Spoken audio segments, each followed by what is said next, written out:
Hello, expandable modular shed fans.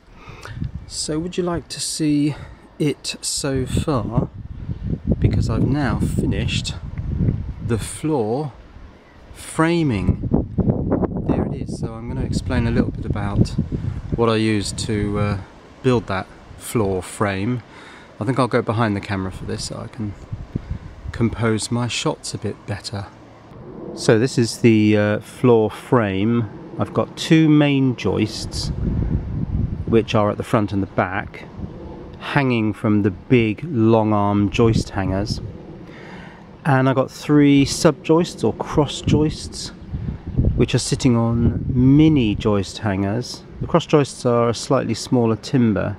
I'll get the sizes of those in a moment. What I didn't think of was spacing the cross joists so that they would be equally spaced into the next module. I'll do that next time. The main supporting joists are this. I'm not sure if that's going to focus, but that's 45 by 120, which is just under 2 by 5. The sub joists are this. That's 45 by 95. I think that's undersize 2 by 4. Yeah, it looks like 2 by 4. The next stage, and of course I wanted to show the joist framework before I do the next stage, is to put floorboards on. And I think what I'm going to do here is do a little cutout in the corner here so that this floorboard sits halfway over the main joist, because that positions it within this module. So yes, cover this in floorboards cut to 1.2 meters, which is the size of the module square. Now at the moment this floor frame is actually loose, it's floating, so I can pick it up here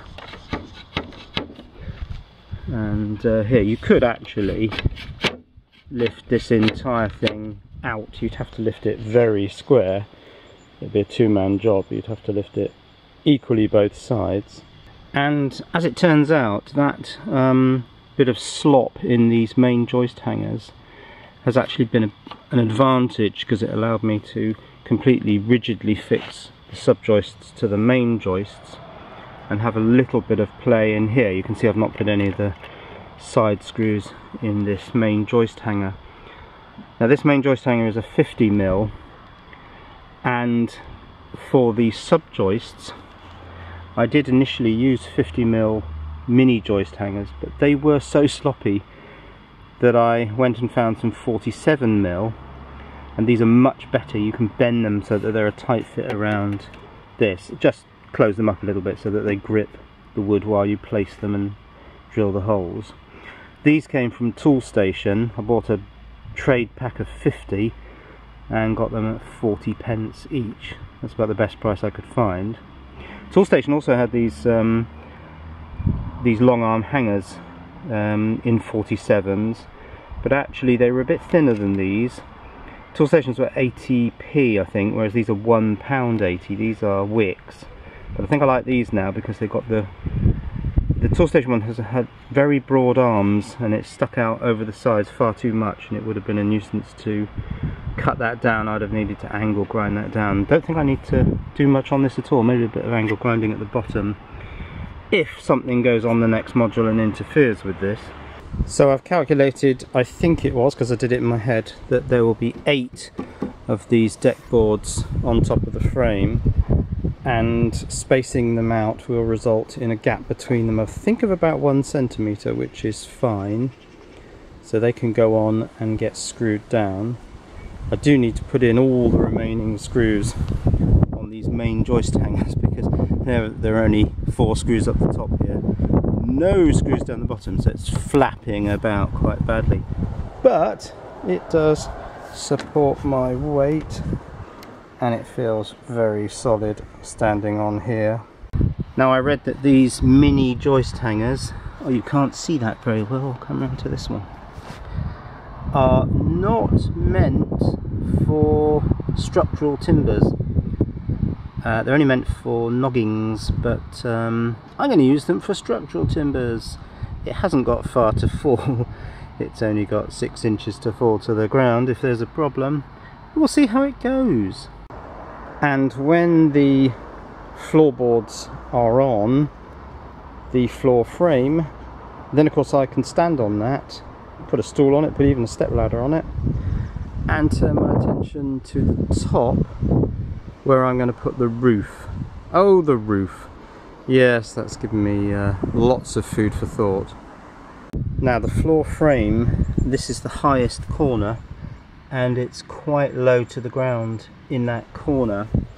And so when I build the next module, which is going to be here, it's going to be higher up because the ground slopes up towards my storage shed. That means that the floor won't be a consistent level. In the next module, the floor will be higher. Now this area here, I'm thinking of putting 4 modules in a square, and that would be the main work area, and it would make sense, I guess, to have those 4 at the same level. Although I think with something like this, the brain gets used to steps and different levels, and I don't think it would be a major inconvenience, only perhaps from the point of view of being able to lay out a workbench or something.